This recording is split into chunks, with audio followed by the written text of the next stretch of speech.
I'm going to teach those little brats a lesson. I'll give them a taste of their own medicine.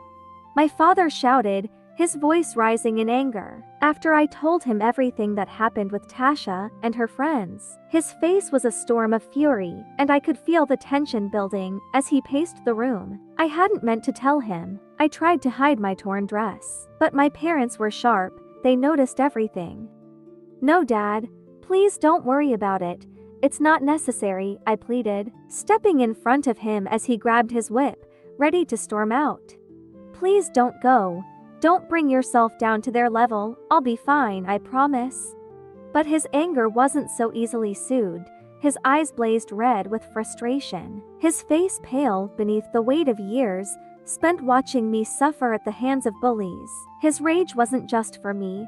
It was for every time I had been pushed down, every bruise and cut that I had endured. He was tired of seeing his daughter broken. My love.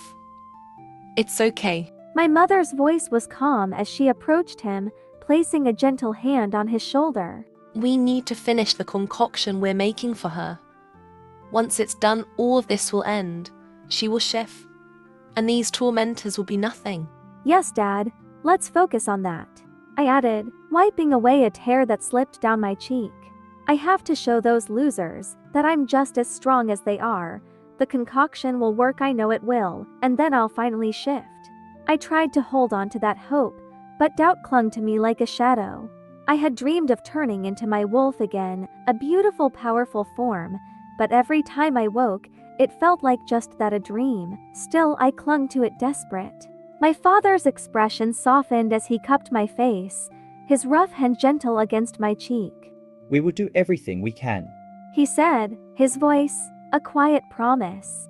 "I won't stop until you're just like the others."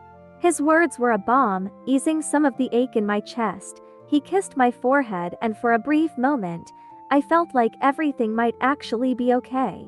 Dad, Mum, aren't you going hunting tonight? My younger brother Randale asked, interrupting the moment. He stood by the doorway holding their hunting bags, his face eager but filled with uncertainty. He was nearly 18, and the pressure of his own approaching shift was weighing on him. Yes, Randale.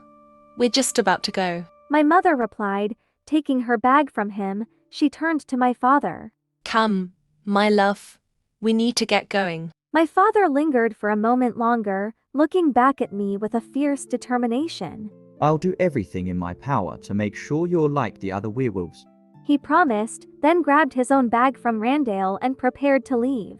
Randale watched them go, his own fears barely hidden. We all worried that he might end up like me, unable to shift. That thought haunted him, especially as his getting of age ceremony approached. The concoction our parents were working on wasn't just for me, it was for both of us. Our parents were determined to rid us of this shame, to see us become the wolves we were meant to be. Dinner is ready. My mother reminded us as she waved goodbye.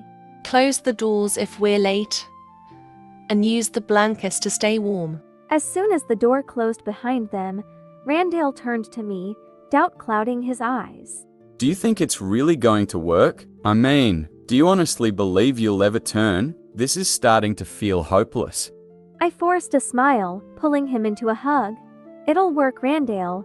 It has to, and even if you don't shift right away, the concoction will help you.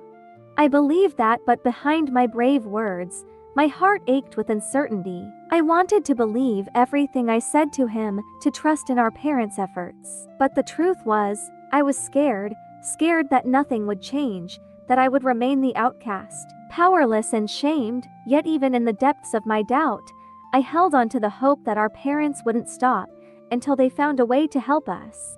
"They're doing this for us," I whispered, more to myself than to Randale. "I believe in them, they won't give up."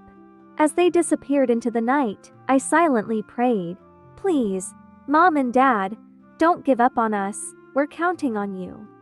Will she rise or be undone? The answers wait in darkest gloom. The rain falls, the world grows still. A storm brews deeper than the chill. She longs for vengeance, justice near, but with each step she feels the fear. Oh, the fear